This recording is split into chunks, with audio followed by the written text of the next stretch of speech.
page, officials confirmed. The group also announced their intent to pursue lawsuits against numerous Texas Department of Public Safety officers. Norway, Ireland, and Spain declared their formal recognition of Palestine as a state effective Tuesday in an effort to revitalize the hoped-for two-state solution to decades of conflict between Israel and Palestinians in the region.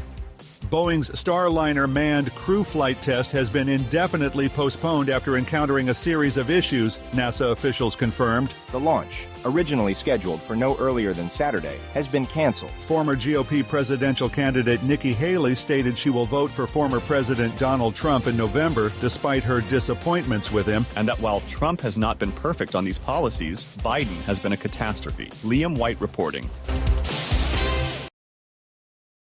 The opinions expressed on this program are those of the host or guest and should not be interpreted as a statement of fact. Independent fact-checking and corrections are encouraged. Can we get a cup of coffee in here, please?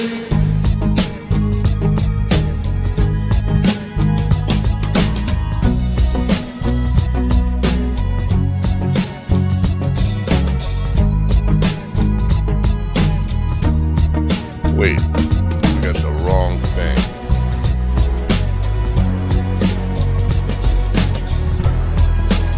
I'm so confused. Damn good coffee. And hot. Wait a second. You just wait 1 second there. Get my thing out of my face here. Here you go. What happened? Jesus. I need a producer.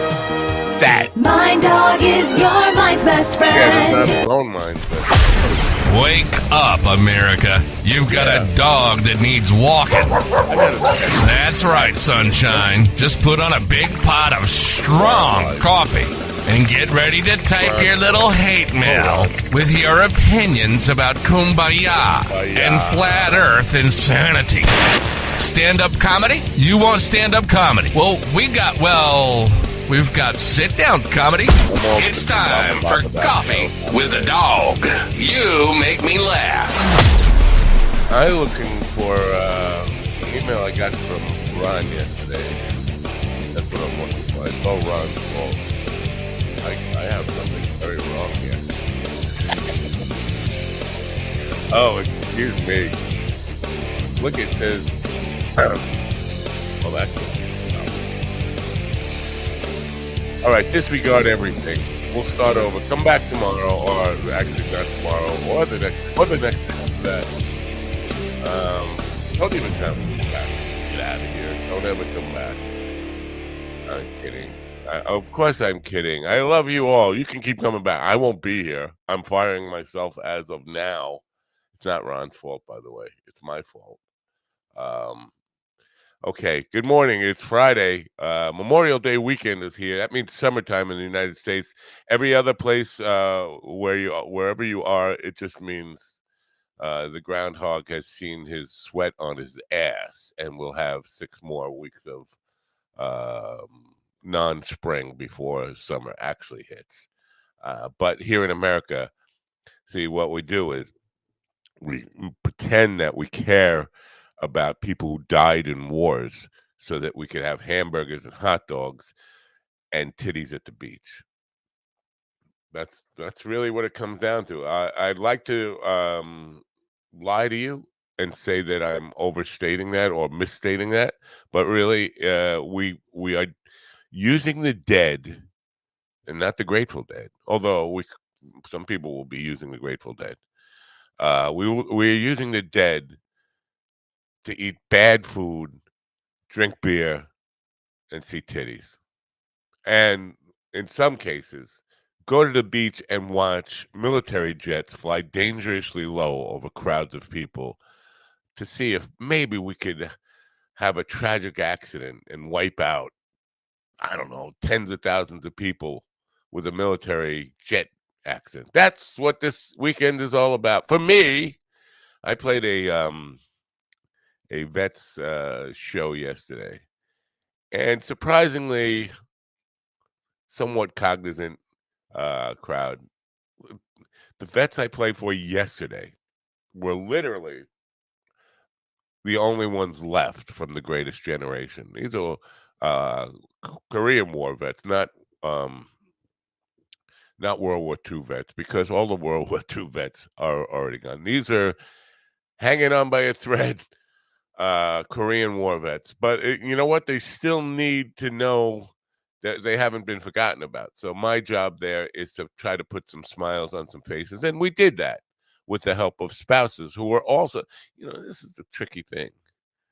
The spouses are the same age generally, and they're not in the home. They're coming there visiting. And sometimes I think that's going to be my wife putting me in a home. Yeah, it's okay. I'm not ready for a home. Put him in the home. Let somebody else feed his dopey ass jello.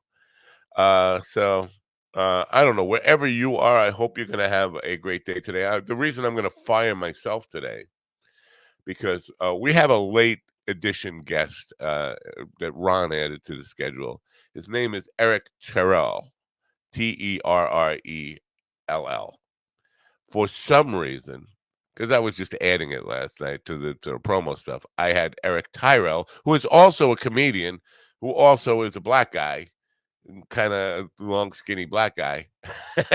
And so I have Eric Tyrell's information in there, not Eric Terrell. And they both spell it with a K, and that was what I was concerned about. The first name spelling, I'm making excuses now. I'm fired, so just forget about all of that.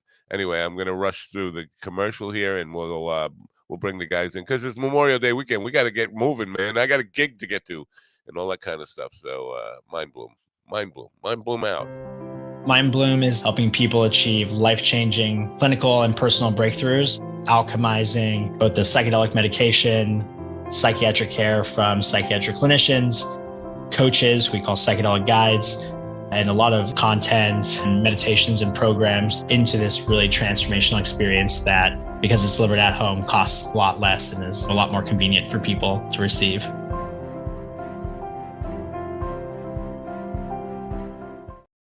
And discombobulated, but I'm blaming it on Ron.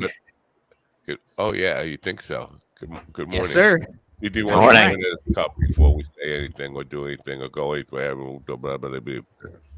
Good morning, America. This is my last day, by the way. Yes, this is Matt's last day. Good morning, America. MindDogTV.com.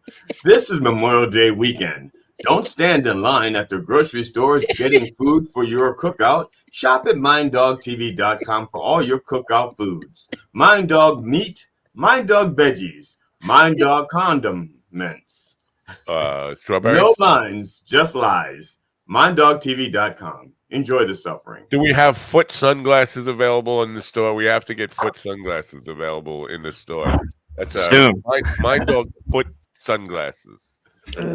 If we could. You know what? First of all, Ron, I'm really sick of you showing off in front of me. Okay, I get it. Your shit works, man. Okay. Whoa. Now, Joe Biden is sniffing your hair or farts. What is that? What is he doing? I honestly don't know, but I just found out I'm a little too old for him, so I'm safe. A little too old? You're like 30 years too old. 30 years too old. Yes. Biden said, "No, sir. I like my veggies fresh." Interesting that GD started with the produce. We have no produce in the store, by the way. What? No. What? We have no produce. I beg to differ. What? Yeah, well, bag all you want. Somebody, Becky, who is sometimes in the chat room here, posted a picture. Somebody say they paid $19.95 for Harry's berries, strawberries, in one little container of Harry's strawberries. So I was curious. I looked it up. Harry's berries is basically the Mind Dog coffee of the strawberry world, where it's just over and they're not going to sell it. They're buying strawberries, organic strawberries, at bulk organic prices and jacking it up way the fuck up to try to make a dime. But the same product from Driscoll's is $3.99 to $5.99, depending on what part of the country you're in. So, people just false outrage. Look what I saw, the price of the strawberries. This is all Joe Biden's fault. Like, if you get, I just bought diamonds at Tiffany's and they were expensive. Duh. I mean, so anyway, Everybody knows if you want a good price on diamonds, you get them off of little black children in Africa. I did not know that. Thank you for. Well, I don't go to Africa because there's too many blacks there. Well, when I buy diamonds, I say if at least two children haven't died getting this diamond, what's the point? Yeah, dude, listen. If there's not some sort of death associated with my jewelry, I don't want it.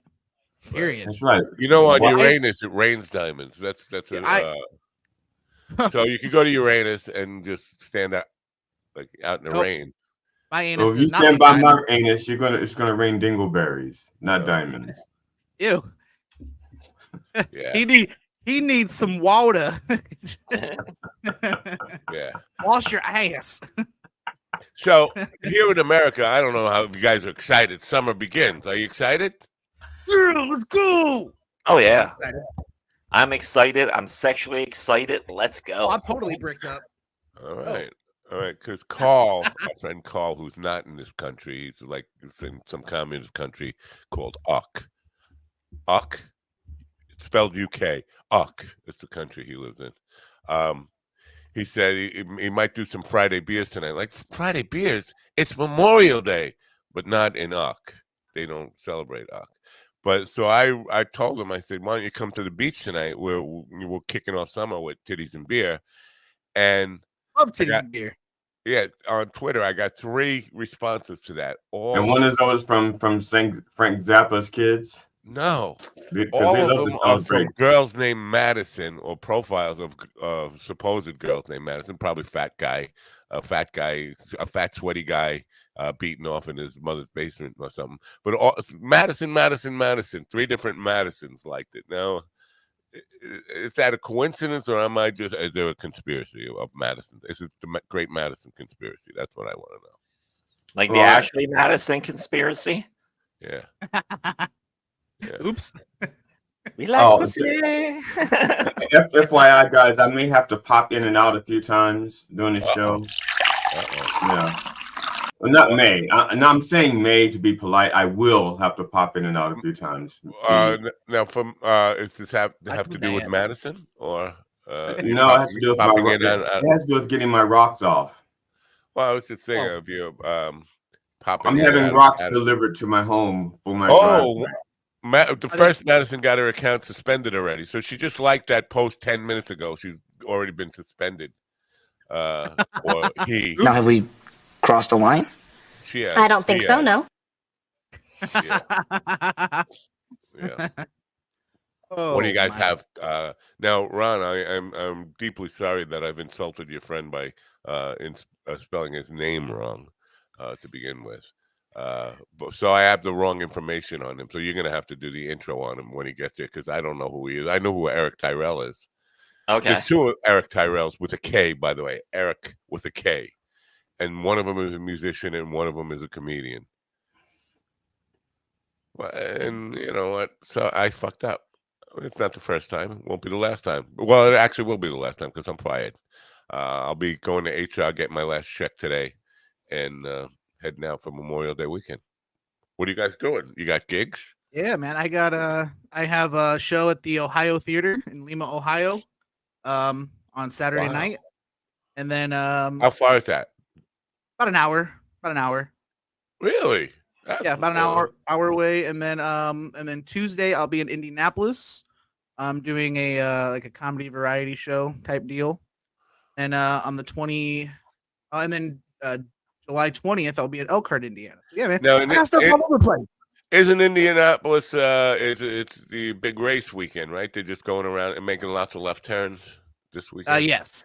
Lots of left turns. So none of those people will be at your show. They'll all be like with their MAGA flags and titties and beer at. No, it's not NASCAR. It's IndyCar. It's a little more civilized. Not much more, though. A little more. Not much more. There's still a lot of titties I never and knew beer, the difference. I didn't know there was a difference until last week when you told me. So well, there's IndyCar is kind of a mix of the NASCAR and F1 group, right? Because it's American based, but it's road courses mostly. Then you get F1, which is like snippety, uppity French people. F-U. Hey, Matt, don't make me fly over there. Oh. All right? Yeah. What about you guys? You, GD and Ron, you're how are you celebrating this wonderful remembrance? I have a show on Saturday. I'm doing Snap. this some weird van show. Then my next big show is June 8th in Albuquerque, New Mexico. Tractor Brewing. That's Josh the Way Live. So you can get your tickets on Eventbrite. They're like $20. So that's you got a few happening. minutes you could throw to Steven. He's been kicked out of a June 8th gig, and he needs to pick up a few minutes here and there in Albuquerque, New Mexico. Yeah, it's Steven had told me that yesterday. We talked a little bit over text, and he told me about that, and yeah, that it sucks. Yeah. Then I always do these in reverse order. Then June 7th, that Friday, I'll be at Dry Heat Comedy Club doing Dry Heat Comedy Club. Well, Yeah. snap, dog. Downtown Albuquerque. Do you know the address on that? Where is that? I'd have to look it up here quick. Yeah, because I'm going. I'm saying like, where am I going? I'm not going to Albuquerque this weekend. I'll be at the Yacht Club tomorrow. Well, that's good because I won't be there until June. So, oh yeah. Dry Heat Comedy Club is at 521 Central Avenue, Northwest G, Albuquerque, New Mexico. Now, how expensive are the strawberries there? Are they expensive strawberries? I would hope they would be a little cheaper. Who knows? I don't know. And in Albuquerque, it's not like they have them there. It's like they don't have seafood and they don't have berries because you need water for berries, and they don't have a lot of water. I think they get like an inch. Not if you're growing dried berries. They're already dehydrated. If you're growing dehydrated berries, yeah, or if you're using hydroponics, you don't need water. Yeah, that's true. Now GD's schedule this weekend, he will be popping in and out all weekend. Just today. Like my dad. And Saturday, tonight, later this evening, I'll be performing with my screwdriver and hammer, putting together a treadmill for my wife and I. And will that be popping in and out? Not if I do it right. If I do it right, it'll go in and stay in. All right. That's what she said. And Saturday, I'll be appearing at the Giant Supermarket with my wife. I'm performing for the fruits and vegetables section, the deli section, the frozen food section. You got to get an agent. These gigs you're getting are just like the worst. Yeah, we gotta bring on Eric because he's got a very limited amount of time. Right, he's got a limited amount. Well, introduce him, man. Come on, it's your show because I'm fired anyway. All right. Well, hey, joining us on the show is Philadelphian comedian Eric Terrell. You can check out his full comedy special on Amazon Prime, and also please check out Terrell's Top 5 on YouTube. And I appreciate Eric saying this specifically. The reasons 30 and over is a better episode featuring myself, which I was on. So please welcome. I'm sorry, I thought you were done. Okay. What's up, guys? How y'all feeling?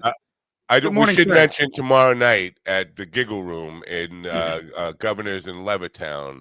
Erica's nonstop jokes with somebody else. Somebody else. Yeah. Are you the first somebody else or the second somebody else on that show? Well, I think I'm somebody on the show. Somebody. Yeah. And I'm bringing somebody else who's gonna open for me. Somebody. Okay. Have you done Governors before in the Giggle Room? You're familiar with it? Yeah. This will be the fifth year. Wow. Fourth year that I've done the Giggle Room, which used to be called the Lil Room. The Little Room. What now? Are they trying to keep up with the Comedy Store with the Belly Room? I mean, the way they name rooms, it's pretty silly. Yeah. Giggle. I mean, Lil Room kind of indicates the size. Giggle Room, though, I don't. Giggle Room. You know. You want You want a roll on the floor laughing, hurt your Yeah, belly. we're gonna do a lot more than giggle. I don't. I feel like in the laugh hierarchy, we're low on the totem pole. You know what I think it is? It's because sometimes the main room gets overpowered by the people laughing in that room, and they want to discourage them from laughing too loud because it sounds like they're having more fun back there. I paid Right. big money to come in the main room. I want to go back there. It sounds like they're having more fun back there. 100%. And somebody else, by the way, is Will Papora. Will Papora is on the show tomorrow. Out of North Carolina. Yeah. Yeah. You know that? Yeah, well, I know him. You do? Yeah, he's a really good comic. He's a really good comic. It's going to be a fun show. I'm surprised that GD knows anybody. Like he doesn't. He never heard of Dave Chappelle. I mean, I do. Oh no, doesn't he mix that? Oh no, that's Snapple. Never mind. I was thinking of Dave Snapple. Yeah, I don't know Dave Chappelle. Yeah. But yeah, Will Papora, I did a 90-minute show at his place in Raleigh, I think it is. Oh, Raleigh. Okay. Good nights. No. Good night. Yeah, Raleigh Cigarettes, I think it was. It's real close to the campus. It's really close. Yeah. So you know, it's Memorial Day weekend. It's a tough time to get people out to comedy clubs on Memorial Day weekend. No, it seems like people are going to be out. I don't know, getting killed by airplanes flying over the beach or whatever, whatever they're doing. I mean, you don't have work on Monday, so there's that. That is well, true. If you get hit by an airplane on Sunday, you won't have work on Monday or Tuesday. That's true. Yeah. You probably won't get back so to I Wednesday. will never have work again. This is the end for me because I gotta say, Eric, I screwed up your name in the title. I don't know why, because I got late notice with Ron giving me it, and I was confused by your name being Eric with a K because we don't see that often, and I put that in, and I came up with Eric Tyrell, who's a comedian. You came up with that. Nice.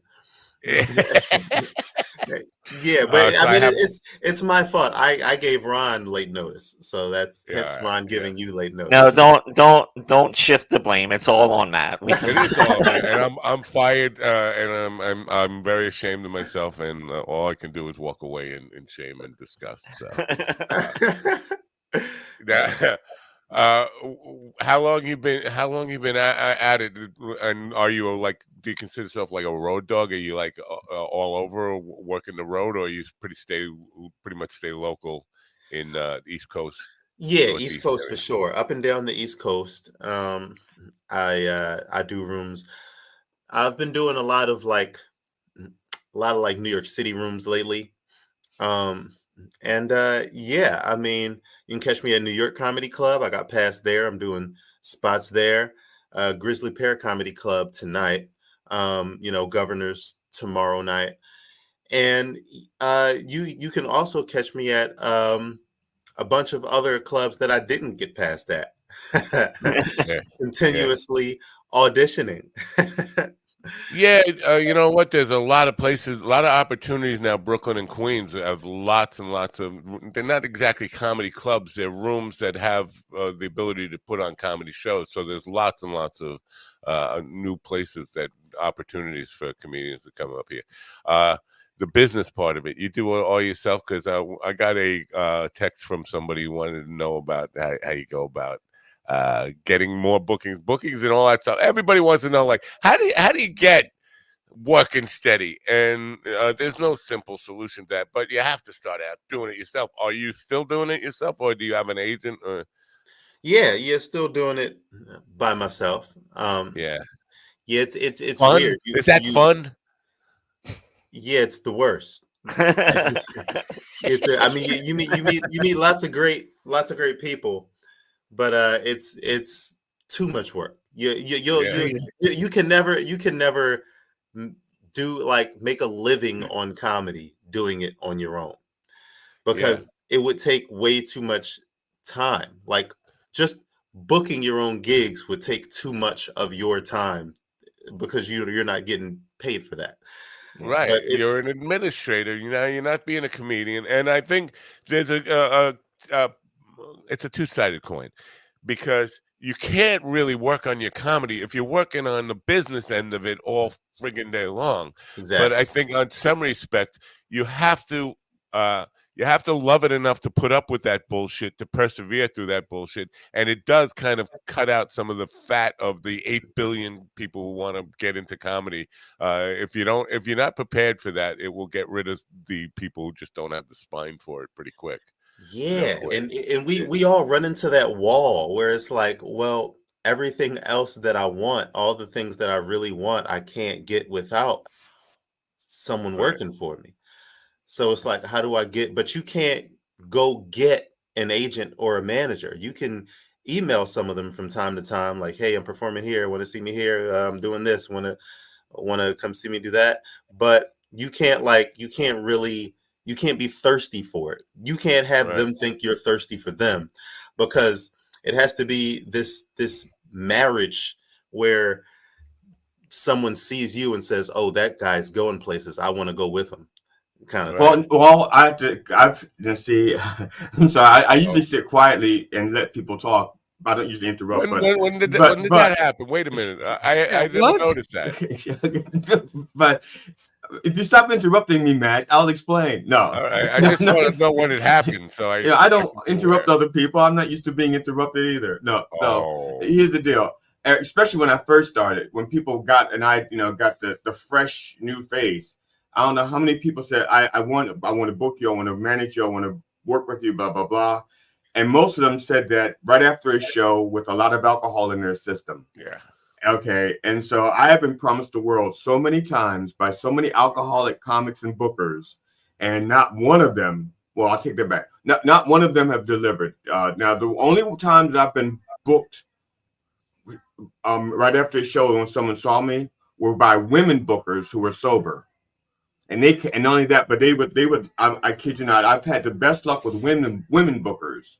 Men bookers, I hate them. I think they should die a slow death at the hands of women bookers. On fire. But the women bookers, they love me. They'll say, "I want to book you," and I say, "Okay, great," and they give me a date like right then and there. Like before we even leave, I have a date. And I even have an estimate on, pay based on whatever we start talking about. And they're like, "We'll hash that out, but this is when I want you there."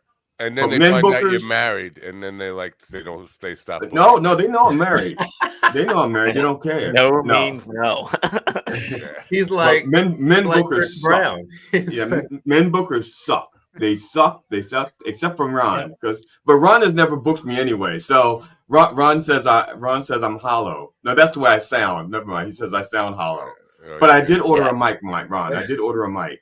All right. I'm sorry, Eric. It's all you. It's all about you, and I didn't mean to interrupt. I'm not used to doing that. No, I apologize. You're not used to doing That's funny. GD gets a little nervous when another black guy shows up because he wants to. That is true. Black guy. So it's not you personally. It's just because you're black. Yeah, that's right. And the darker you are, the more threatened I feel. Let me tell you, Eric would never work for what you get paid on this program. Or he might work, but he just won't work as hard. I don't want to promote the wrong Eric Tyrell, but this is a coincidence. Now you have a comedy special that was live at Helium on Amazon Prime. So does Eric Tyrell. No, I don't. So people go in there, look for Eric Terrell, Terrell. Not Eric Tyrell. Right now, Eric Tyrell is benefiting from the Mind Dog bounce. Fuck that Eric. He's like going, "Whoa! I haven't had a view in 12 weeks, and all of a sudden I got 9,000 views in one day. What the fuck?" Terrell the normal way, like Terrell Owens. Yeah. So now the special, is it a full hour? Nope, it's just a 30-minute special. 30-minute special. You produce it yourself? Yep. How much of a pain in the ass was that? Well, it actually wasn't a pain in the ass at all. It was beautiful. It was wonderful, especially when. Wait. Now, do you have your own production company, or do you have to go out and hire one, or No. This was very low budget production. It wasn't a comedy special until it got picked up by Comedy Dynamics. But for the first 2 or 3 years, it was just a set that a friend of mine filmed for me at Helium. It was just a filmed set. One camera? 2 cameras. Because you said because you said a friend of yours did it. I'm picturing one Yeah. guy. Well, he's good at filming things. All right. But he did it for like $100. It's the most low budget Wow. special you'll ever see. I mean, any of those other specials on Amazon Prime, I had like they probably all took more money and time than this one did. Yeah. So I just like shopped it around, and I got lucky because Comedy Dynamics, you know, the specials that they produce and distribute are usually for people much more famous than me. And so though all of those people weren't out filming specials in the middle of the pandemic, and that's when they picked up mine and put mine on Amazon and Peacock. Wow. They weren't doing anything. They had nobody filming specials. Right. So, Yeah. so they just Yeah. picked up Very few mine people. and You'd have to be in places like Miami where they refuse to close down clubs. Steve Burton was doing a show when everybody else was locked down. I was like, I can't believe people are actually going out, even though the state didn't lock it down. He still had a packed room in Miami to do a taping. I was like, that's crazy, man. I don't know. Right. So It was a good. long time before we saw a packed room. Good for you, yeah. So Comedy Dynamics is a good company to work for and some prestige now. Do you build off that momentum in any way? How long has it been up there, and is it something you can like build upon? Yeah, I hope so. I mean, it's been up there for 3 years now. It's doing pretty well. Came out in 2021. And so I would put that. I mean, my advice is nothing, man. Don't pay any attention to me. But I would put that in my bio, like Comedy Dynamics. New special, right? Yeah, right. Yeah, brand new stuff. Brand new comedy special. Yeah. What about goals and stuff? Do you are you just do you set long-term goals in comedy? Do you like map out the future, or you like me? Really day-to-day person, like what's happening tomorrow, what's on the schedule, right yeah well I mean, look, when I first got into comedy, people were doing specials on HBO, Showtime, and my goal is to do one of those specials. HBO and Showtime is not now what it was back then. Back then HBO and Showtime was Netflix, and now Netflix is Netflix. So now my goal has changed to make a Netflix special. Like I want a top billing comedy special. I want, a special that that's like more top billing than any other comedy special. That's always been my goal, and that's still my goal. So I finally got to the place where I can put out comedy specials, and now I want to put out bigger comedy specials. So this is GD popping in and out. He said he was going to be popping in and out. He just popped out. He's performing for the vegetables, right? He's getting ready for that. And I understand you're going to have to leave us pretty soon too. The time is short, but the strategizing of that now, because Netflix is expanding, they want to do more of the stand-ups, and Hulu is jumping into it with the comedy stuff. Do you think about like who do I have to align with in terms of other comedians who are already? Because yesterday we had Chris Monty on, and his career skyrocketed when he started getting relationships with people like Kevin James and other celebrities, Ray Romano, people like that. So kind of getting into opening time or whatever to get aligned with some of the people who are already Netflix friendly. Is that part of? Do you think in those terms? Like, who do I got to get friendly with in this business to get? 100%, and that's the biggest reason for making this transition to New York City and doing these shows in New York. Are you moving to New York? Well, we live in North Jersey. We also still live in our house back in West Philly. That's where we're raising our son. But for the weekends, pretty much, like I said, tonight I'm in Grizzly Pear. Tomorrow night, Governors. last weekend I had 2 shows at New York Comedy Club. I had a set at Gotham Comedy Club, and so it's like I'm getting more like doing more spots up there on the weekends. So it's like you do that to kind of meet those people, and you don't know who that person's going to be, but that's where those people hang out. That's where those people are. I auditioned at the Cellar. I auditioned at Gotham. I auditioned at the Comic Strip. I didn't get any of those, but I'm hoping to audition again. And no, you say you didn't get them. This is just recently. So I mean, does it take? Is there a time lapse in that, or do you feel like if you don't get called the next day, I didn't get it? Pretty much. That's the way it works with comedy. It's like yeses come right away, no's never come. Yeah. I get a lot of yeses because people want to book us, but we don't hear from them for months. Like we get a yes immediately, give the contact information, follow up like 19 times. They're like, did you forget about me? No, we'll sort out the calendar. But eventually those gigs come. It seems like it takes forever. Yeah. They string you along, and they never say no or say, or say no thank you, whatever, because they don't want, because you're an investment to them, and they don't want to burn their investment with you because they don't know what you might become. Right. And they don't Do you want think you they to look at their competition, like comedy venues looking at other venues and who's there and that we haven't heard of, and maybe look at it, he's over there at the Stand tonight, and he must be making some moves. Do they do that? Because they do it in music big time. Oh yeah, 100%. Oh yeah, they bite off one another 1000%. Yeah. Yeah. So that's if we could figure out a real hardcore strategy, everybody would love us to be able to. Here's how you do it. Yeah. Well, I think you said it. I think it's those relationships. Yeah. Building those relationships with people that have the keys to those gates. Now, do we want to put a hit on Eric Tyrell? Do we want to whack him because people might I saw Eric Tyrell, and then they bring up the name and it sounds familiar, and they're like, yeah, I know him. But if he's not good, it kind of comes back on you. Like, hey, wait a minute, I'm not that guy. Listen, I'm offering my services right now. Okay, Yeah, just so you guys know. I know people. I could take them out. I'm sure you do, but here's the thing: no one will expect me, man. Nobody will expect me ever. No one will suspect me at all. Yeah.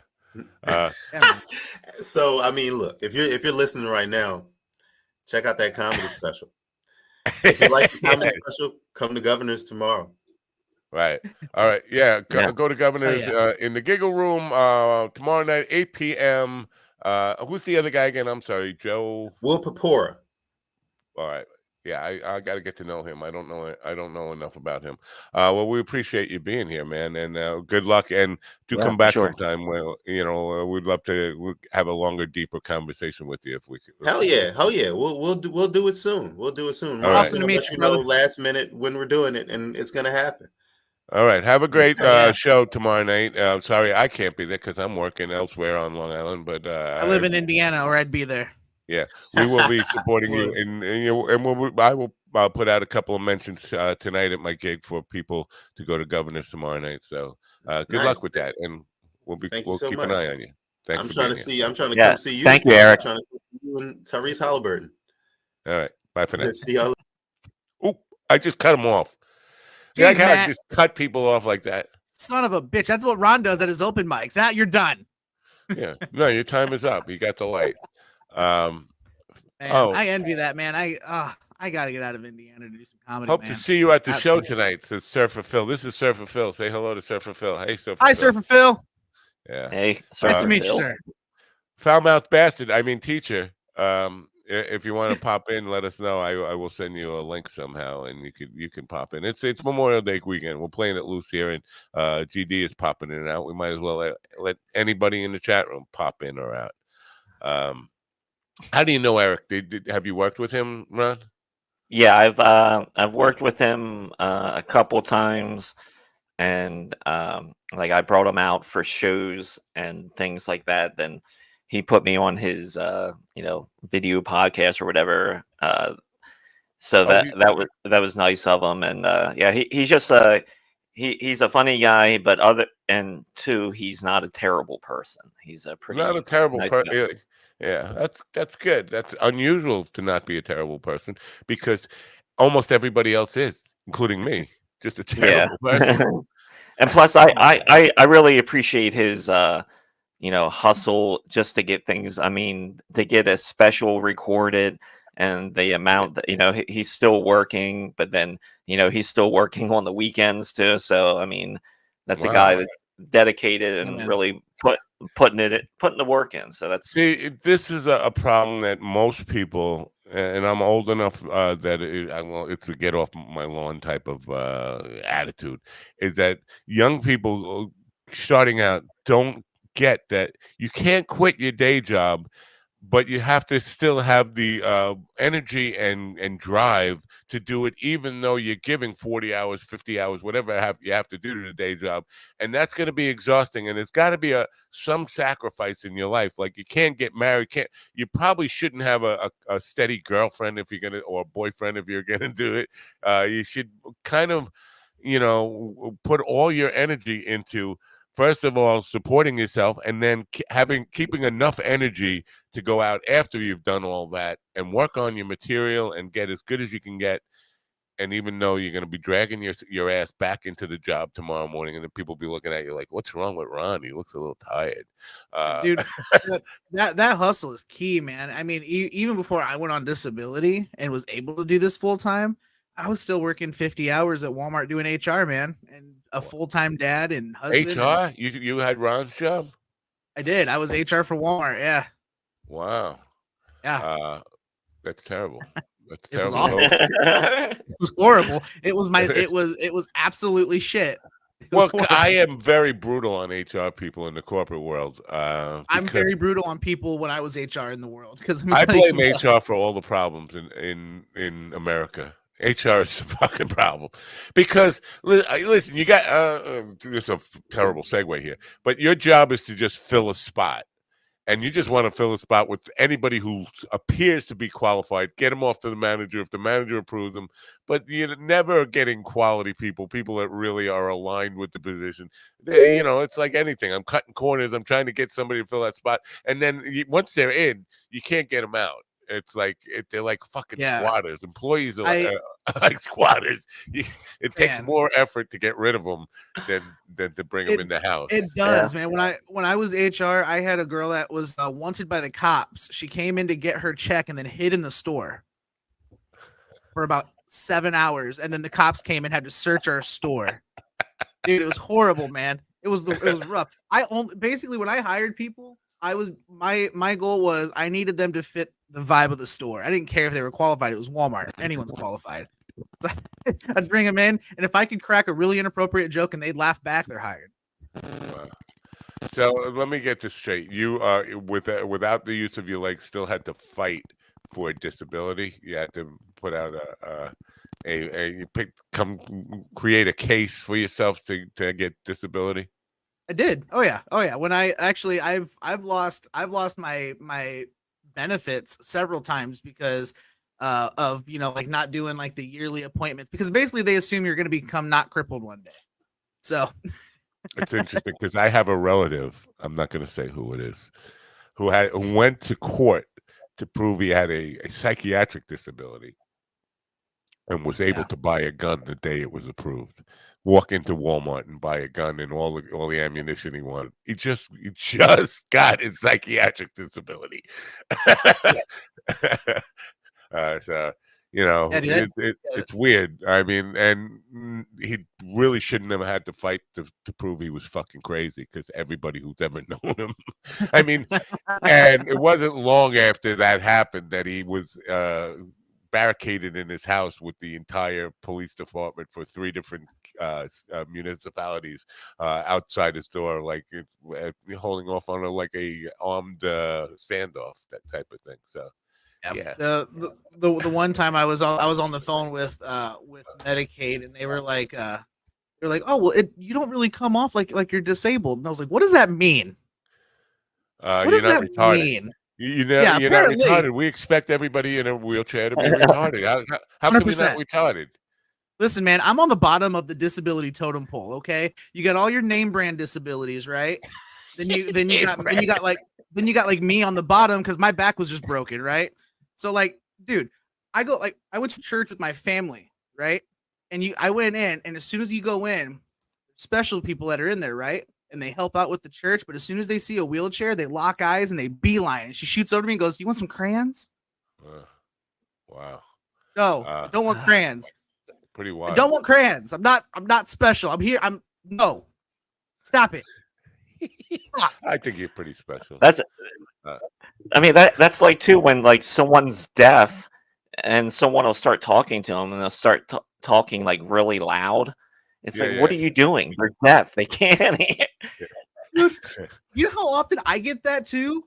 People will like they'll kneel down and they'll yell at me like I can't like are you okay? I'm like, stop yelling at me, Dick. Stop yelling at me. I'm face level with your asshole. I don't want to smell your mouth too. Stop it. Go away. Well, I'm close to deaf, and people don't know I'm deaf. And when they find out, they're shocked because I'm really good at reading lips. I'm really good at context. So if I hear every other word, I can try to put together what this. Sometimes I'm way off base, but I thought you were just staring at my lips in general. I didn't know you were reading them. yeah. No, they are pretty. They are. They've been referred to as DSLs at times, which they have not done, but sure. Yeah. Now, did either of you guys go to the Bronx last night for the big Trump rally? I didn't see. Sure did, man. I flew all the way there, got my Trump on, put my flags on the back of the chair. Yeah, man. You know when I first seen that, is like, oh, really? Yeah. You know what's really interesting about this Trump rally is, first of all, there's all sorts of different pictures of it, making it look like it was the Simon and Garfunkel concert in 1980, whatever, 82 or whatever, in Central Park. Like, well, there weren't. You wouldn't expect a lot of people to show up in the Bronx for him, but the Bronx is very brown and black. And there were just tons of white people there. It's like, I don't think they have that many white people living in the Bronx total. They had to bust them in. You know, when they did a rally in South Bend where I live, they bust in people for that. Trump has been busing people and bringing in ringers or, whatever, standing crowds since day one, since he came down the escalator. Most of those people holding signs when he was coming down the escalator in 2015 were paid to be there. So I saw the bus pull up, man, and there was about 200 people that got off that bus in MAGA gear, hats and everything. And I was like, that seems all fishy. A fucking show with him. Everything is show business with him. So So the other, what, you got something, Ron? Oh, I thought you were saying something. I'm sorry. No, my Wi-Fi is acting crazy. Oh, yeah, it's being in the middle of a park in New York City, was telling people that there is no park space in New York City. There's no place for people to go. He's in the middle of a 127-acre park where thousands of people go every day.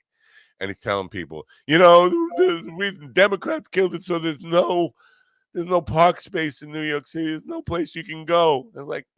And they're buying it. It's like if I told you there's no place for you guys to go online and do a live stream show. It's impossible. You can't do it.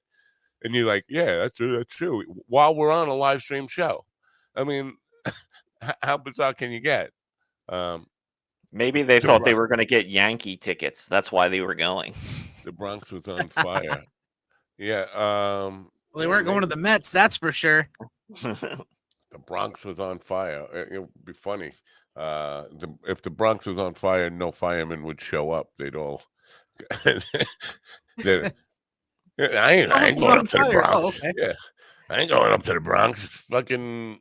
It's you know what? The Bronx is a nice place. Bronx is beautiful this time of year. But you have to be in a certain 911. What's your emergency? Bronx is on fire. Thank you for the good news. Goodbye. But the other part of it was at the rally. Trump had these two guys who were, I don't know. I don't hate to misbrand the hip hop community, but these guys, they're charged and they're out on like $2 million bail They're charged with 12 different murders and attempted homicides and all that kind of stuff. They're out on bail, and they were up on stage with him and giving him his endorsement. You know what? There's a long way to go for the law and order people to say, "Here's my endorsement to thugs who are right now on trial for murder." Yeah, law and order, baby. That's what we're all about. Well, yeah, I mean, like like here we have in my district we have Scott Perry, and I always like to point out, because I'm like, you claim that you've been in the military, but you don't seem to be able to understand the simple concept of the company that you keep. Right. I'm going to try and play something here. I'm probably going to get a copyright thing or something for it. Give me 1 second here. It is Jeff. I believe his name is Duncan. He was the former Republican, I think, Attorney General in Georgia. He's talking about Donald Trump, obviously. That's why I'm playing it. Oh, I got to kill this microphone, right? Or I'm going to get... yeah, I'm killed. Okay. Share screen, present, video file. I'm sorry. I'm doing my homework in class again. Getting a little spinning ball. While you're doing that, I'm currently shadow banned on TikTok because my last video that did very well had it's like 133,000 views and a bunch of likes, but then they deemed it was against community standards shit again. Wow. They're like, you got a strike against your account. Well, now, really? One strike against you? I've gotten things banned on or not shown on TikTok, but I haven't seen that they're giving me a strike. Jeff Duncan is his name. I'm going to play it on TikTok instead because I can't. I thought I saved the file. Oh, look, GD is back. Hi, GD. Are we excited about that? Are we excited about having GD? And I see 2 mind dogs. What's going on? 3 mind dogs. One mind dog is trying to show the other how to work his stuff here. Jeff, I thought that was your replacement. There is a process in place to modernize elections as we go forward in time. It's been as long as I can remember, and certainly in the past election cycle, we did that. We looked at some of the anomalies that were in place. Both Democrat and Republican ideas came together, but that's what we constantly do in America. We are willing and able to update those laws. But look, this whole thing started because Donald Trump lost, and he didn't lose for any other reason than he was the worst candidate in the world. And Republicans, specifically Republicans in the suburbs, figured out he was a snake oil salesman. And he acted like he was a Republican for 4 years, but he didn't. He wasn't. He was fake. He added $8 trillion worth of debt when he said he wouldn't. He built a selfie station at the wall instead of actually building a wall. He acted like a clown around the world, and he had self-serving interest in every meeting that he had. Other than that, he was decent, I guess, right? But we saw through it. And anybody who thinks that the suburbs are going to come back and vote for him again, have it wrong. If we give Donald Trump 4 more years in the White House, it's like giving a drug addict more drugs to fix the problem. We know what we have to do. We have to get rid of him and move on as a party. Republican lieutenant governor. So yeah, that is somebody who's been there, done that, taken the phone call saying, "Oh, we just need to find 1,100 more votes." This is the guy who saw up front and personal the grift and saying the reason Donald Trump lost was because Republicans in the suburbs finally figured out that this guy is a con artist, and anybody who hasn't figured that out got to be pretty cognitively impaired not to see what this is. And he's absolutely right. The Republican Party would be so much better off if they just moved on and found somebody credible, somebody who really cares about government rather than they're doing it right for themselves and doing what's best for their own pockets and all that stuff. So that clip should be on a fucking loop. That should be the Joe Biden's and Robert F. Kennedy Jr.'s, points against Trump. That guy. The only problem that with what he's saying is that you look at the Republican establishment; they know this too, But like Nikki Haley, she came out and gave him, and even she says she's not endorsing him. She says she's voting for him and that Biden is a catastrophe. That's a Trump endorsement. And she knows better. She worked with him. She worked for him. She quit her job so she wouldn't be part of his disastrous administration. And she still went ahead and did it. And then the generals and the people that were deep in the Trump land as part of the administration, they're not coming out and speaking loud enough, if they're speaking at all. Yeah. Well, most of the and the other thing is that a lot of the people know this and don't care. They really don't care. They just either want to own the libs or vote for their team. Right. They don't care about the good of the country. So I understand what he's saying, and I think what he's saying is admirable, but he's discounting the fact that there's just a lot of crazy, stupid people out there who do crazy, stupid shit. There will always be, and there always have been those. And the core of Trump's base is definitely still the extreme, the Proud Boys, the KKK, the toothless people in trailer parks. That's his base. And he loves the stupid people. He says that. I love stupid people. He loves them as followers. He doesn't love them to hang around with him. Right. Yeah. And he doesn't want them living in his buildings or his properties. But yeah, he loves the adoration. See, before they were there. They've always been there, but they didn't have anything to rally around. Right. It wasn't normalized. There was still some shame to what they were doing and feeling and thinking. But once it becomes normalized, all bets are off. And Trump is normalized. They're out. They don't want to go back in. No, they don't want to definitely. go back. Yeah. They definitely don't want to go back in. Now, I am, and I know you guys disagree with this, and we can argue about this until November. I think Robert F. Kennedy Jr., his presence in the race is going to make a difference one way or another. I definitely do. Yeah. That's why he's leaving in August. He doesn't want to be a difference maker. I don't think he's leaving in August. I think you haven't listened to him. Whether his support dwindles or not or grows, I don't know. But I think you're crazy if you think he's just gonna drop out. That's like saying he was going to just quit heroin, just walk away from it. He didn't do that. He had to be dragged to rehab by his family. So I don't think he's quitting. I mean, he'll make his announcement on September 15th, but he'll quit in August. He's going to quit in August, but he's going to make his announcement September 15th. I have it on good authority. Want to put some money on this? No, because Nicole Shanahan, I have inside trader information. It wouldn't be fair. Nicole Shanahan told me it'd be like you might as well just give me the money because Nicole told me this in confidence. Oh, I'm not even supposed to be leaking this. She is speaking at the Libertarian. Now they're not libertarians, and I think they're kind of far from being libertarian.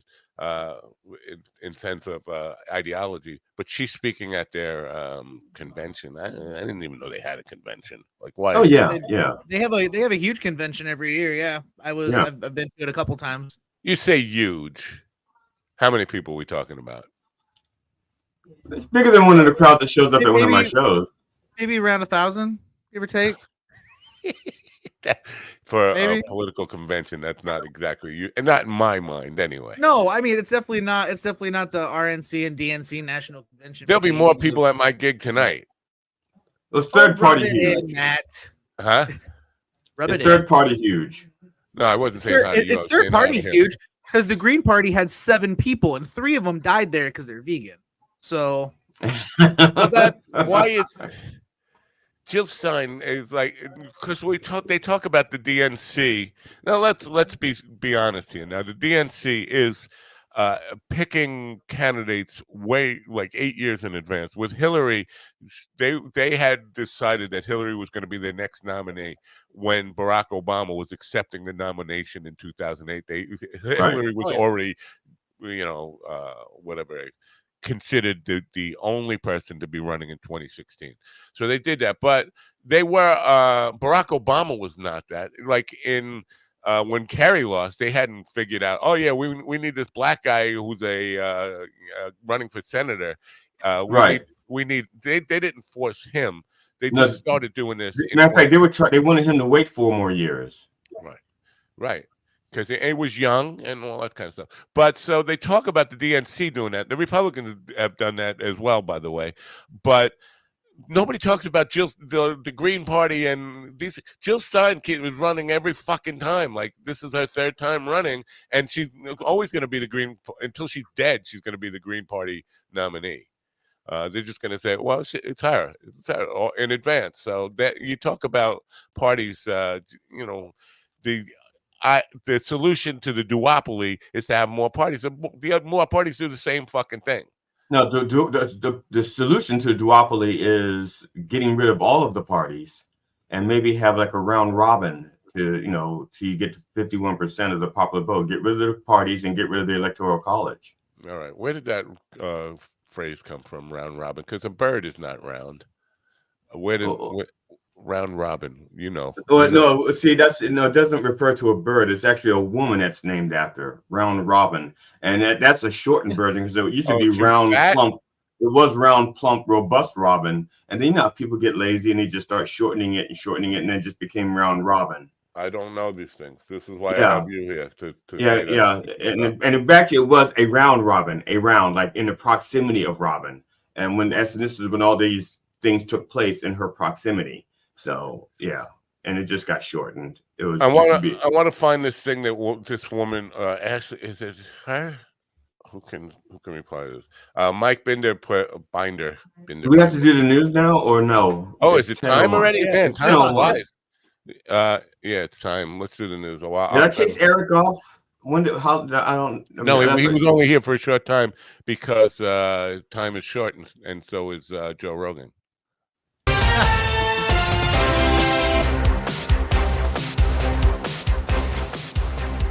Former GOP presidential candidate Nikki Haley stated she will vote for former President Donald Trump in November, despite her disappointments with him. Haley was asked who she believes would better handle national security issues in the White House, Joe Biden or Donald Trump. The former United Nations ambassador said she prioritizes a president who will hold enemies accountable, secure the border, and support capitalism and freedom, and that while Trump has not been perfect on these policies, Biden has been a catastrophe. Liam White reporting. Boeing's Starliner manned crew flight test has been indefinitely postponed after encountering a series of issues, NASA officials confirmed. The launch, originally scheduled for no earlier than Saturday, has been canceled, and no new date has been announced. The initial May 6th launch date to send a crew to the International Space Station was previously canceled, and subsequently, the launch date was pushed back multiple times. Jim Kender reporting. Norway, Ireland, and Spain declared their formal recognition of Palestine as a state effective Tuesday in an effort to revitalize the hoped-for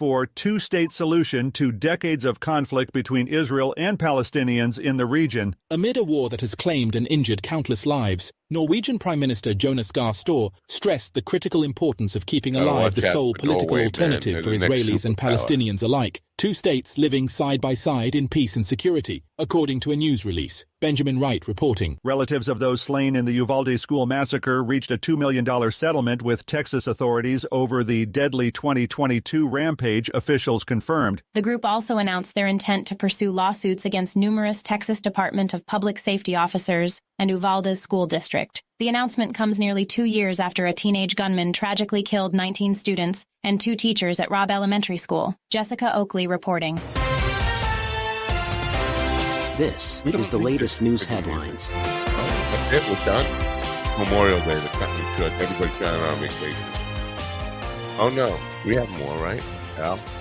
Al, you got more. Elvis Presley's iconic home of Graceland did not go up for auction on Thursday after all. In a hearing that only lasted about 8 minutes, Chancellor Joe Day Jenkins adjourned the sale of Graceland, saying the notary has sworn that the notary did not notarize the signature of Lisa Marie Presley on the deed of trust, which brings into question the authenticity of the signature, Paul Gomez reporting. The U.S. Postal Service will have to compensate a probationary mail carrier in Oregon who was fired after reporting an on-the-job injury, a scenario that federal officials allege is all too common at the USPS. A federal judge has ordered the Postal Service to pay the worker $141,307 in lost wages and damages for emotional distress following a 2-day trial. The Department of Labor announced the USPS didn't immediately respond to a request for comment. Kevin Sanders reporting. A second person in the United States has contracted bird flu, health officials confirmed. The case was identified in a Michigan farm worker who had regular exposure to livestock infected with avian influenza. The Michigan Department of Health and Human Services stated the CDC said the Michigan dairy worker was being monitored due to their work exposure to infected cattle. Kyle Norris reporting. Senator Rick Scott has officially declared his candidacy to become the next Senate Republican leader. Bird flu. 56% death rate, meaning half the people who get it die from it. It's, you know what? If bird flu erupts into an epidemic, people will be begging for COVID. Now that's why I went out and picked up some bleach yesterday, so that way I can drink it. What I like to do is I like to take my bleach, then I add a Tide Pod to it. You're doing it wrong. You need to take your bleach and add. Well, aside from the anal application, you need to mix it with a little ivermectin. Right. You have to take it anally. With a flashlight. Yeah. So you know what? And it's Biden and the CDC and everybody who's really, it's their job to protect the public from this kind of stuff. They have to start taking this seriously now. When humans start transferring it to humans, and it can grow into a pandemic pretty quickly. I don't want to push any panic buttons here, but they have to take it seriously and start doing something and look at it. They can't just ignore it, because that's what happened with COVID. We kind of ignored it. I was talking about it 2 months before it hit America. In late 2019, I was talking about what's this Wuhan thing, and the government just it was under Trump, but just poo-pooed it like, it's not a big threat, and then it became a big threat. And again, if bird flu gets to that, half the people die from it. It's not like COVID, the death rate I think was like 1% or 2%, something like that. 50%. If you get it, chances are you're going to die. Well, actually, I think we'll be okay, because as of right now, my understanding from the people that I talked to over at Pfizer, they actually are working on the vaccine right now. They just don't want to release it now because they need the and nobody will take it. Well, because they need the bird flu to evolve a little bit. Because if you do it right now, the bird flu will evolve, and then the vaccine will be inert, so to speak. It just won't work on away. it. The bird flu will just fly away. Yes. All right, we can move on. This is the people at Pfizer. They called me this morning just to let me know, because they knew this story was coming. They wanted you guys to relax. Write it down. Friday, May 24th, 2024. Matt Napple was scared of bird flu. You can write that down. And then when I'm wrong, then it turns out to be nothing to worry about. You can just rub it in my face and see, you shouldn't have panicked. Yeah, if I rub it in your face, I might catch it. Yeah. Hey, I got a news story here from NBC News. This guy is definitely a Trump voter. So there's a UFC fighter saying he'll homeschool his son so he doesn't end up turning gay. I mean, I could see that. No, it gets worse. It gets worse when you read the article. It gets worse. No. I would just want to know, is this kid in elementary school? Is he in high school? I mean, he's in college. He's a baby. The kid is a baby. Well, then I would definitely worry about him getting gay in college, because that's where you get gay. Isn't that where you got gay? Go ahead, play the story. We're waiting for the news, man. Come on, we want to see this. It's just a written article? Yeah, it is written article. And so he says his name is Bryce Mitchell, and he will, like I said, he will be doing homeschooling with his infant son because he doesn't want him gay. We're going to have to homeschool all our kids, or they're all going to end up turning gay. He said 29. He's 29 years old. Yep. Yeah, that's the reason I'm going to homeschool Tucker, because I don't want him to be a communist. I don't want him to worship Satan, and I don't want him to be gay. So he named him Tucker, which is the first step of being a fascist communist. Yeah, you put a bow tie on him, and he's already there. Yeah. Put the bow tie on it, and the gay outfit is complete. I would ask this guy to define communism. What does that mean to you? Because you own your house. He doesn't know. Do you own, does your the business you work for, is it privately owned or is it state owned? Communism is not a thing in the United States or in Canada. Canada believes they're communist, by the way. Half the people in Canada believe their government is communist. Meanwhile, it's private enterprises everywhere up there. So people just don't know the words they use. Yeah, they don't know. They do not know what communist, fascist, socialist, capitalists. They don't know any of them mean. Right. Well, he is 16-3 as a UFC featherweight fighter. His nickname is Thug Nasty, and so he did this. He did these remarks after he encouraged his nearly 500,000 Instagram followers not to vaccinate their children, and just before he complained that public schools don't have students reading the Bible. Wow. But to be fair, anti-vaxxers, that kid might not live to make it to school, so he may not even get to read the Bible. That's wishful thinking. Oh man, hey, you know what? Maybe he'll homeschool him and he'll still turn out gay. I just want to comment on the absurdity of this. The U.S. Post Office guy who was injured on the job got $143,000 settlement. The Uvalde people who 19 parents lost their kids, they're all getting just a little bit over 100,000. So stub your toe at work, $143,000. Get your kid murdered at school, 105,000. I got 3 kids, and I could go lay in front of a mail truck right now with my legs, lose the legs, and be fine. I gotta step my game up. Yeah, go work for the U.S. Underachiever. Yeah, I am an underachiever, man. I know.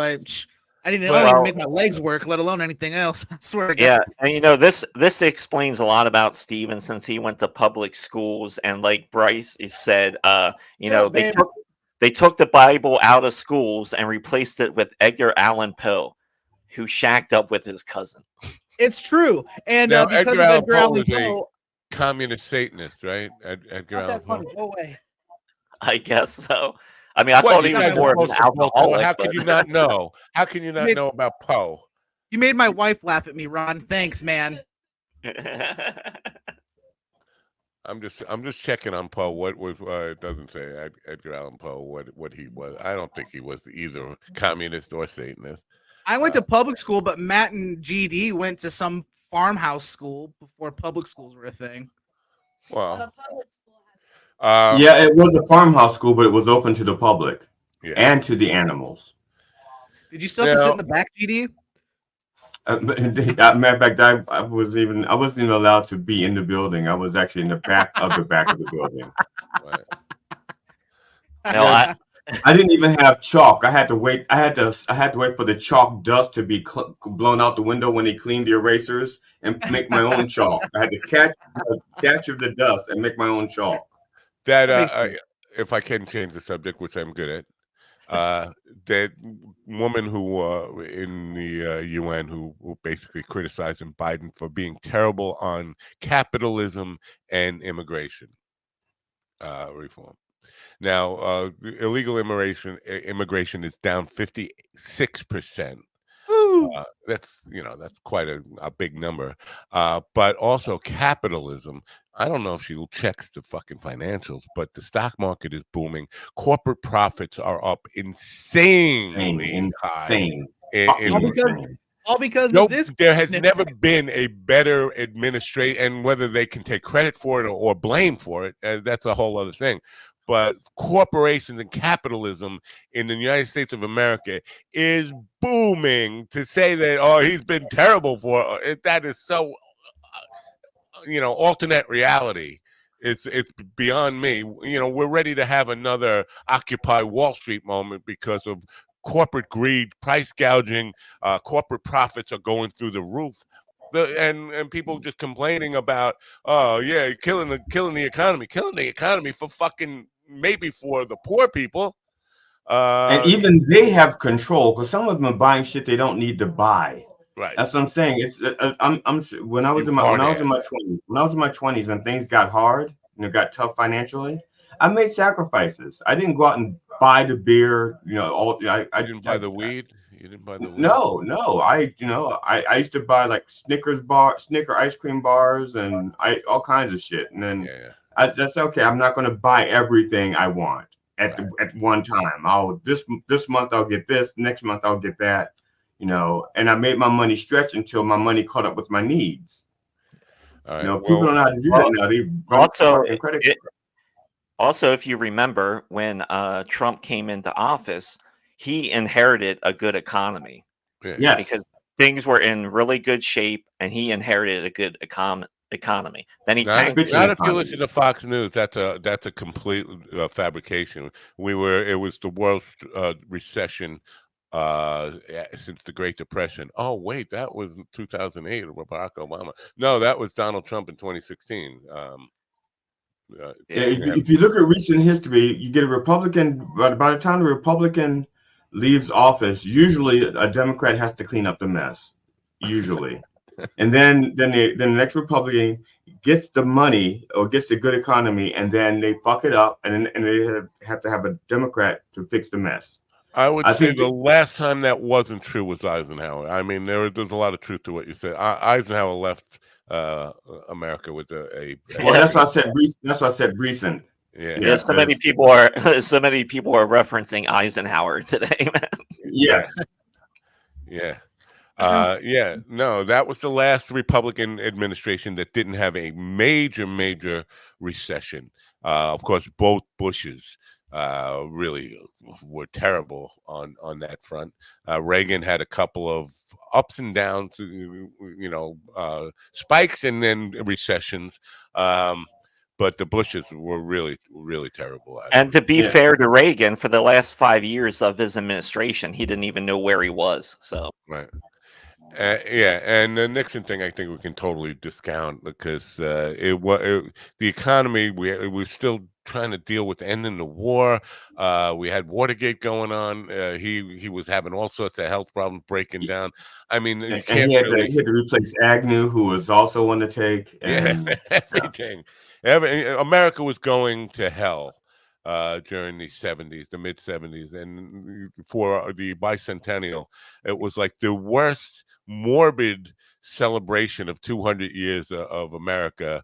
If you weren't alive for it or don't remember it, it was so absurd to be at a place where we were celebrating America's 200th anniversary with a president who had just resigned, an economy totally in the dumpster, and it was just a dreary, ugly time in America. And some of the hottest unprotected sex around. Yeah. 1976? I don't know. I don't know. I think it was highly protected sex. I don't know. In the 70s? Wait, in the 70s, isn't that when AIDS boomed? 80s. I have a feeling our next guest is not going to want to talk about all those things. Anyway, Philip Blackett is an author, consultant, and entrepreneur who previously worked with FedEx, Goldman Sachs, Bank of America, and Chick-fil-A or Fila, and got his Master's of Divinity degree from the Southern Baptist Theological Seminary, his MBA from Harvard Business School, and his bachelor's degree in political science and economics from the University of North Carolina at Chapel Hill. He's here now. Let's welcome in Philip Blackett. Philip, welcome. What's going on, everyone? Thanks so much for having me. What's going on? You tell us. So with all those degrees, wait a minute, put you down here and me over here. I have a question for you right off the bat. But there was a question for him. You tell us what's going on, and then Treaty's going to ask you a question. Yeah, you tell us what's going on, and I have a question. Yeah, sure. I mean, it's Friday. It's right before Memorial Day weekend. The time we're recording this. I mean, what's going on? I'm feeling good. Ready to have a conversation. What's going on? Yeah, we are. It is Memorial Day weekend, and I think, as I said in the beginning of the program, Americans we like holidays, but we lose.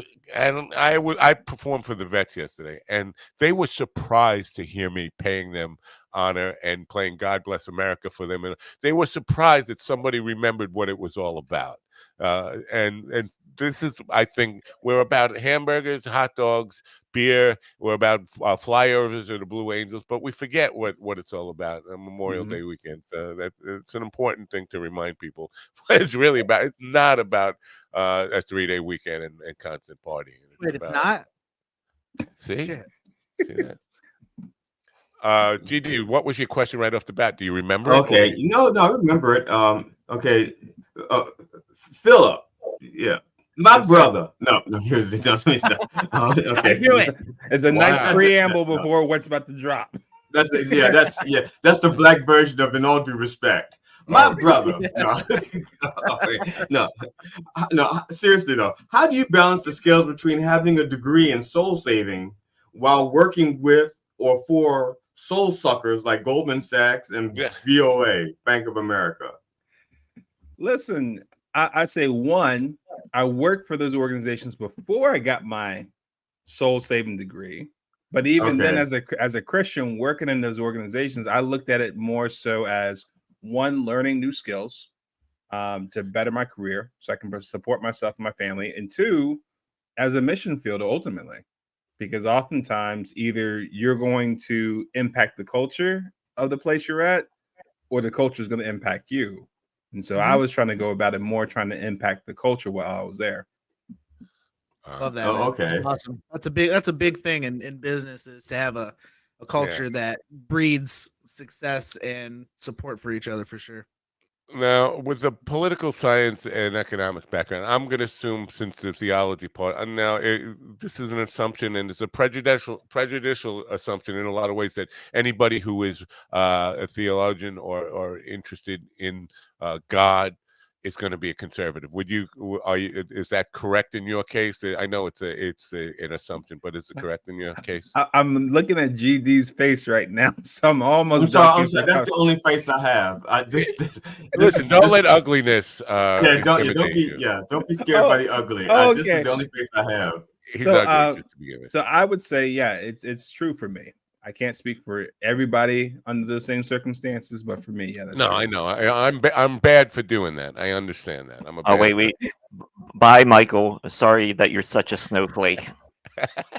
Because I had a Bible thumping, a hard evangelist who was a strong conservative on it, and I asked him, "Do you think Jesus was a capitalist?" Can I ask you that? Do you think Jesus was a capitalist? Ooh, depends on how you define capitalist in this situation. Because I think here's one thing. I think to one degree, right? I think of the parable of the talents, for example, right? You were given 1, 2, and 5 talents, right? And you were expected, by the time the master came back to account for what you did, you were expected to grow that. So 5 talents, you grew up to 10, 2 talents, you grew up to 4. You got that one person that said, "No, I know you're a bad person, so I just dug it in the ground." And what did he do? He said, "Take that one talent, give it to the one who had more, because he knows how to better utilize that." So I think, but those are parables. He used those are parables. That was not literal. It was more of a thing for your inner gifts, your inner souls. If you waste that, right? So that's not capitalism. That's spiritual. He just had to use parables to reach the minds of the people that couldn't conceive of those things. Right. So I agree with that point, where it's like parables were used to help people understand when they couldn't. There also, I thought, was more so the thought of, if you're not utilizing what you have, whether it's spiritual gifts and resources or just physical resources and gifts, it wastes away. And so, as opposed to someone saying, "Hey, why does this person have 5 and this one has 2 and I only have 1? That's not equitable. That's not fair. We should all have 1 talent." It was more so the thought of, whatever you have, make the best use of it. And then out of that, if you're faithful over few, you can be ruler over many. Wow. It's kind of real quick. I think I can answer the question if Jesus was a capitalist. He is a #1 best-selling author. He didn't write anything. But he didn't write anything. Yeah, well, no, but he, it was, he had a Holy Ghost writer. He didn't write anything. Yeah, he had a Holy Ghost writer. But I'm saying, but that like counts that. though. So I think he would be a capitalist. The first Ghost Writer. Yeah, no, I like it. It's really hard for me to kind of balance the political part of Christianity and because I think you would agree that Jesus was not a government guy. He wasn't even though he was talking about Rome in political terms. He wasn't necessarily running for office or trying to kind of steer public policy. He was talking about individuals. And I think the evangelistic movement has forgotten about all the things, all those things that the teacher taught, and just want to take it and use it for political agenda purposes, like this. And I'll start with immigration. The love thy neighbor, and I don't think Jesus. Now, from what listen, I will grant you that I am no Bible scholar, but the stories that I don't think he'd be turning people away and saying, you're not from here. No, I don't think he'd be doing that either. No.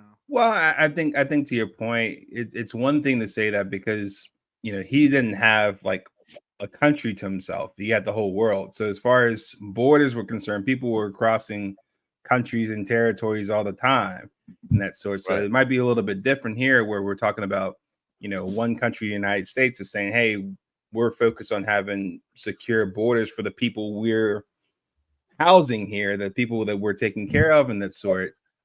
It might be a different way of looking at it versus what Jesus would say, given that all the world is his, for that matter. Right. Now, the reason, one of the title that I put on this program was "I respectfully disagree," because that's one of the things you talk about. How to respectfully disagree with people. GD is almost a mantra for him. Is we have to agree to disagree, but the state of just confrontational attitudes we have there, where we can't respectfully have disagreements and have conversations. How do you approach that in today's world, where we are just making enemies and demonizing each other for our political or ideological beliefs?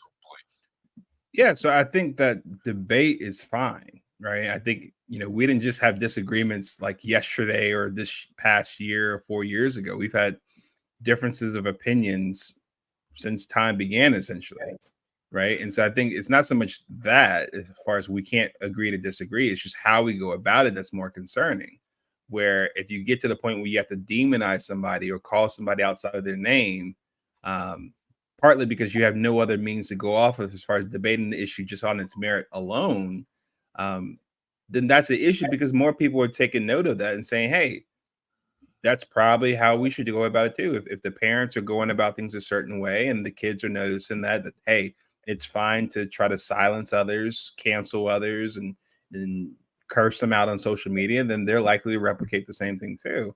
But yeah, like the way we go about it is just as important as what we're actually debating about. So let me ask you, if somebody says to you right now, it's the middle of the night, it's right now, right here where we are, it's the middle of the night. You look out your window and you see that sun coming through there, and you say, wait a minute, it's daytime. How do you keep your patience with that argument? Somebody's going to definitely, they're dead set on arguing it's night and it's daytime. How do you maintain composure and patience in that moment? I mean, I think I'd be curious to ask you a question. Where are you living right now? Where are you talking to me from? Right. But I'm living in the same town you are. It's okay. So I'm thinking like you're in a different time zone. So I at least try to logically say, hey, if you're in this place, we are living in a time of alternative facts. Some people say day when you know it's night, or night when it's day. Black is white, up is down. We definitely are living in where we can't agree on basic reality. So if I basically said to myself, like, hey, like you see me, and I say, GD, my green brother. And GD's looking at me like, dude, you are not green. So no, I am. I'm the jolly green giant. I am Shrek's second cousin. More green than he is, I think. Olive skin. So no matter what GD sees, I'm clearly going opposite, right? Yeah. Okay. Well, I think part of it is you can try to reason with that person, but at some point you have to say to yourself, if reason is not doing the job, you just allow someone to live how they want to live. And say that if you believe it's nighttime and clearly outside it's daytime, I don't think it's true, but God bless you if you want to think otherwise. Well, here's the only issue I have with that, because in principle, I kind of agree. But the thing is, our society is based on a lot of polite norms, things that are not laws, but things we just have all agreed on. So, for example, an example I love to use is numbers. We just agree that those 10 digits are our numbers, and that and that's what we use to count time. And if somebody decides, well, 1 is no longer 1, and I don't have to show up to work at 7 anymore, I show up at my 7, which does not look like your 7. And so now you have a society where everybody's trying to created their own digits for their own time. They've decided that red is no longer red, so they're not stopping at the light because I don't recognize that as red. My red is actually a frequency of 752 on the on the color scale, which is actually like closer to dark blue or something like that. So we have to accept a certain amount of norms in order for society to work. The thing is, there are people who are bucking norms and just saying, no, I don't accept your facts anymore. Or even things that aren't necessarily facts, but just things that we just politely agreed to make society work. Right. And to your point, GD, I think part of it for me is part of what makes me more of a conservative. It's not so much just from a political standpoint. It's more so that the whole essence of conservative or conservatism is you are conserving something that is traditional or that has been established beforehand. And yeah, but those are the very ones that are bringing the alternative facts for the most part. Well, I mean, that's what I remind my conservative brother or sister. Hey, red is red. You stop at the red light. That's what we created when we did red, yellow, green. Now, if you choose not to do that and you hit a car, then you need to pay that person's car repair then because you wrecked the car. You didn't follow the rules. Then they don't recognize money. I don't recognize that green stuff as money. So I'm going to pay you. I'm going to pay you in weed and dirt. So here we go. Now, here's one of your conservative brothers who is actually saying, I see you later. I see you skipped over the first-hand buzz on the street comment, typical, which I did not. That is an alternative fact. I actually put it on the screen for about 2 minutes, but he wasn't paying attention. And his response to that was to attack GD and Stephen and Ron because he first of all, he alternative facts that didn't happen. I did not skip over this comment, left it on the screen, but he used that because he got butthurt to attack Stephen and GD and Ron. So, and then Ron asked him if that makes you feel better, and he said absolutely, it makes him feel better to attack people because he didn't. So this is what we're facing, and part of this is just perception, but a lot, I have argued with flat earthers on this program, and those and they are very hardcore, convicted in their belief that the world is flat. Now, there is enough evidence to show that is not the case, but it gets ugly. It really gets ugly to the point where, it's almost like physical violence is threatened almost all the time over this. So we're in a place where I think the ability to respectfully disagree, but also to pay attention to empirical evidence and really care about what reality is. I'd rather just sit on the couch and have Fox News tell me what it is, and then I don't have to question it. I think we're in that place. Any comment on that? On how you get out of that cycle? And you could spin that around, say CNN, if that makes you feel better, because I don't have any allegiance to any of the talking head media stuff. View, quoting The View. Oh wow, you got to draw the line somewhere, Stephen. I know that's it. That's where it's at. Yep. Yep. Well, I was with you with CNN and say, okay, maybe The View. Now you just went all the way left for me. Yeah. No, yeah. I think part of it is, to GD's point, it's like, listen, like, what do you call it? Alternative facts or just lies, or just you don't want to accept the truth and you want to come up with your own definition that none of us, agreed to. That's the way things are going to be. At the end of the day, I think you have to have some sort of standard to go off of. Otherwise, that's how you have anarchy in the world today. And I get it. Some people don't like the laws we have or the certain standards or the certain concepts of numbers and colors and that sort of thing. And they want to redefine themselves or redefine their own reality and say, hey, look, I was, born a boy and I don't want to be a boy anymore, for example. So now I am a dinosaur.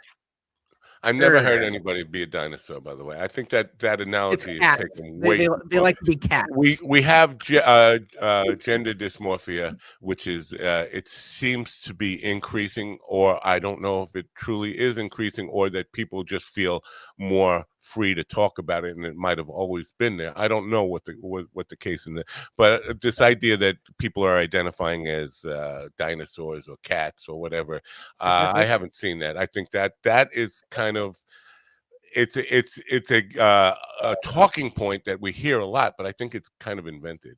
And see, my thing is like, I think some people are taking what some things children say out of context and also too literally. Because I know my nephew, when he was about 4 years old, we asked him what he wanted to be when he grew up, and he said a fire truck.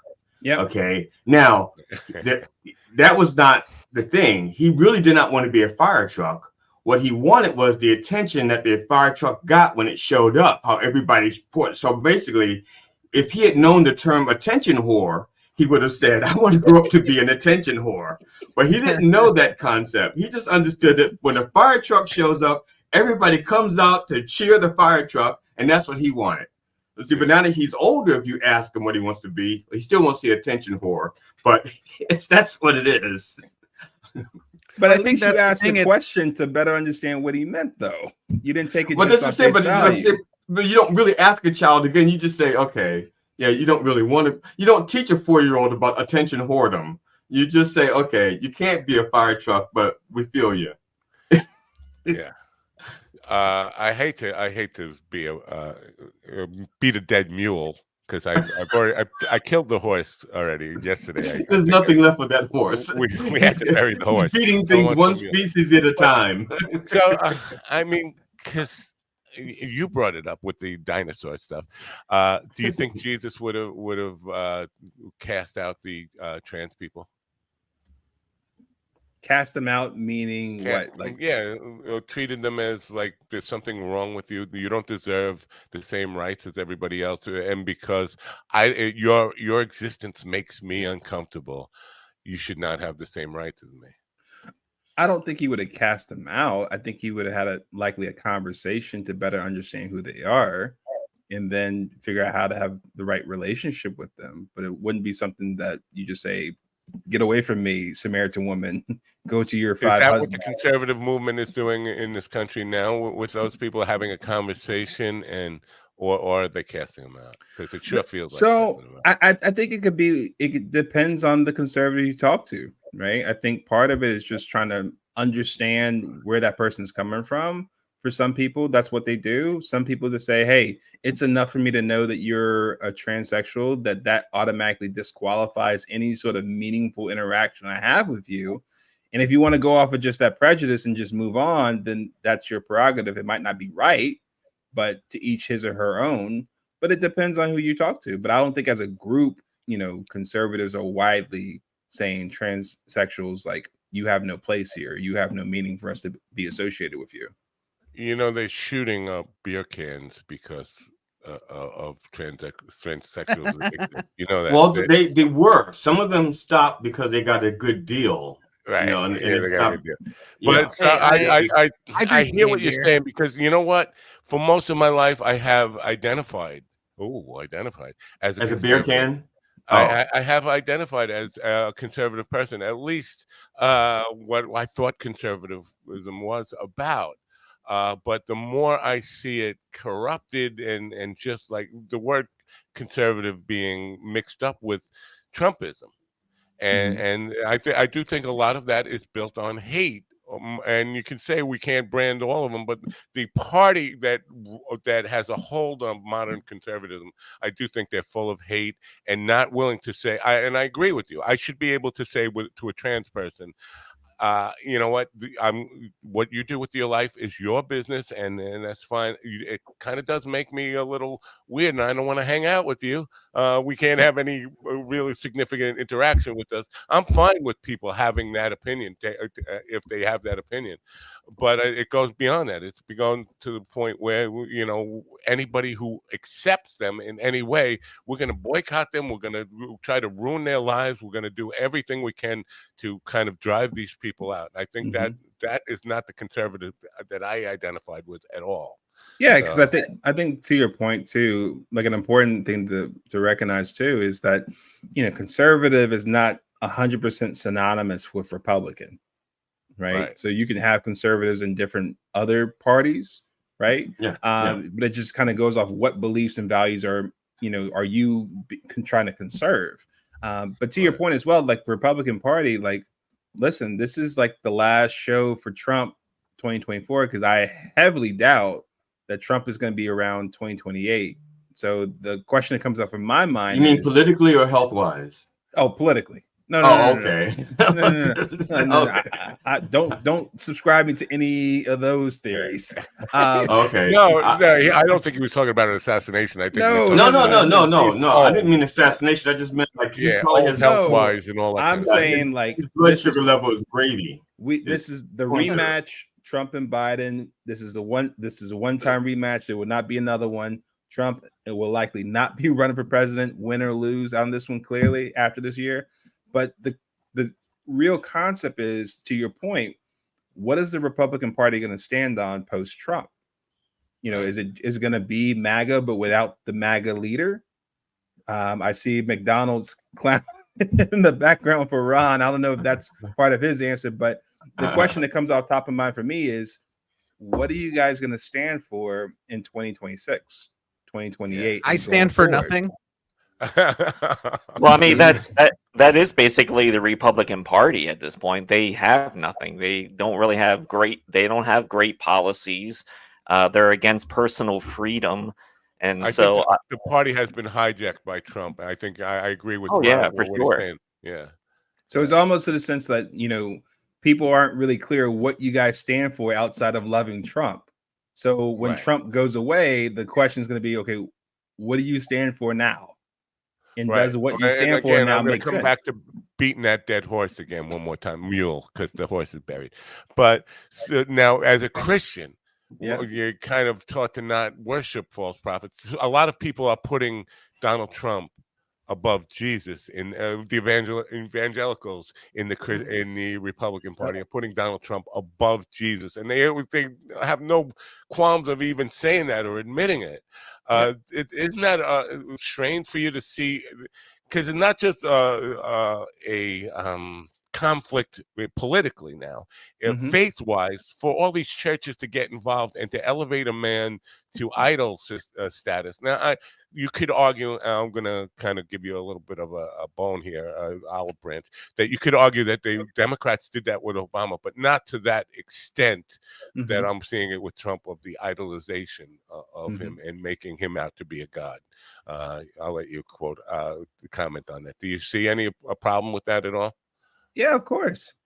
I think the thing is like, as a Christian, of course, you think about, an Old Testament that you talk about 10 Commandments, something you share with Christians and Jewish brothers and sisters too, as far as like, you should not have any gods before me. You should not have any, false images, wooden images, idol images in my place. And last time I checked, that includes other people. So, I think one of the things too, like one of the other books I've written, it's called Jesus Over Black, how my faith transformed me from a liberal to a conservative within the Black community. And within that book, it talks about, your primary identifier as a Christian should not be, your skin color. It should not be the political party you're affiliated with. It should not be the country of origin. It should be you're a follower of Jesus.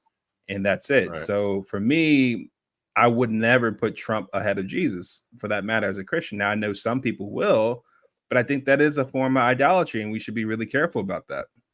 Well, as I got a question for you as a Christian, I mean, how do you feel about like the Republican Party coming out against like, you know, in certain parts of the country where they want to revoke like